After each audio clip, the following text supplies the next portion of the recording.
មានប្របាក់សោះក្តាមចំហុយមីសួរធ្វើរបៀបដូចខ្ញុំបែបនេះឈ្ងុយឆ្ងាញ់ហើយលឿនទៀតកូនក្មេងមិនថាមនុស្សចាស់ទេដងតែញ៉ាំអស់ពីចានហ្មង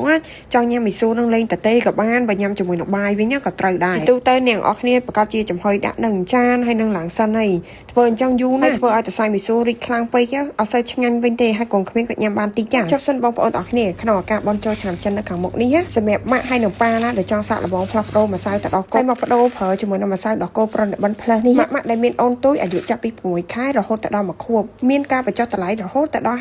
50% សម្រាប់តលេខ2តែប៉ុណ្ណោះហើយបើប្រើសម្រាប់ទារកចាប់ពីអាយុ0ខែឡើងវិញនឹងទទួលបានការចែកជូនដែលឥតគិតថ្លៃបញ្ជាក់សម្រាប់តែអតិថិជនដែលមិនធ្លាប់ប្រើឬមួយក៏ហៅថាអតិថិជនថ្មីតែប៉ុណ្ណោះម៉ាក់ប៉ាទាំងអស់គ្នាគ្រាន់តែស៊ីនសតវីដេអូនេះហើយតាក់ទងទៅកាន់ page របស់ប្រណិបិនបងប្អូននឹងទទួលបានព័ត៌មានអលម្អិតពីក្រុមការងាររបស់ពួកគាត់ទាំងអស់គ្នានេះជា page របស់ពួកគាត់ប្រណិបិន Plus Cambodia អាចតាក់ទងសុព័ត៌មានបាន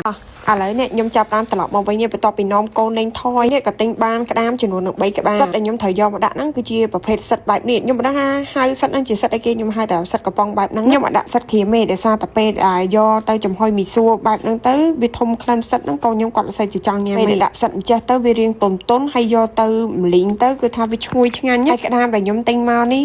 វារៀងអត់សូវជាមានពងខ្លាំងណាស់ណាទេវាមានពងតែម៉ាត់ល្មមដែរទេមុននឹងចំហុយមីសួរឲ្យឆ្ងាញ់ណាបងប្អូនគឺត្រូវតែម្លីងខ្ទឹមឆាជាមួយនឹងម្ទេសផ្លោកទាំង3ពណ៌ហ្នឹងហើយនឹងផ្សិតហ្នឹងចូលទៅឲ្យបានឈ្ងុយសពបែបហ្នឹងហើយបាទខ្ញុំចាប់ដាក់ជាមួយនឹងមីសួរចូលទៅឆាជាមួយដែរហើយសម្រាប់គ្រឿងទេសដែលខ្ញុំត្រូវបង់នោះមានដូចជាប្រេងខ្យងទឹកស៊ីអ៊ីវខាប់ស្ករសអំបិលម្សៅស៊ុបគ្រាប់ហើយជាមួយនឹងប៊ីចេងតែមួយញ៉ាំហ្នឹងទេខ្ញុំឆាទៅឆាមកបែបនេះរហូតដល់តែវាចាប់ដើមលាយគ្រឿងទេសទាំងអស់ហ្នឹងចូលគ្នាសពហើយបានតម្រៀបក្តាមនៅពីលើមីសួរហ្នឹងដាក់រំដេងបើសិនជាមានខ្ញីបងប្អូនដាក់ខ្ញីពីលើទៀតក៏បានដែរខ្ញុំដាក់តែម្ដេងហើយបន្ថែមទឹកជាមួយនឹងមួយកូនចានហើយស្លឹកជីវ៉ាន់ស៊ុយតែប៉ុណ្្នឹងរួចជាការស្រេចមូលហេតុដែលខ្ញុំបន្ថែមទឹកដើម្បីកុំឲ្យមីសួររបស់យើងគឺថាវាស្ងួតខ្លាំងពេកឲ្យវាមានជាតិសណ្ដើមល្អបែបនេះខ្ញុំយកទៅចំហុយជាមួយនឹងខ្ទះអត់ជាប់ប្រភេទហ្នឹងណាបានមីសួររបស់ខ្ញុំគឺថាទុនល្អមែនតើហើយកូនណាគាត់ញ៉ាំបានច្រើនណាស់តែស្នាម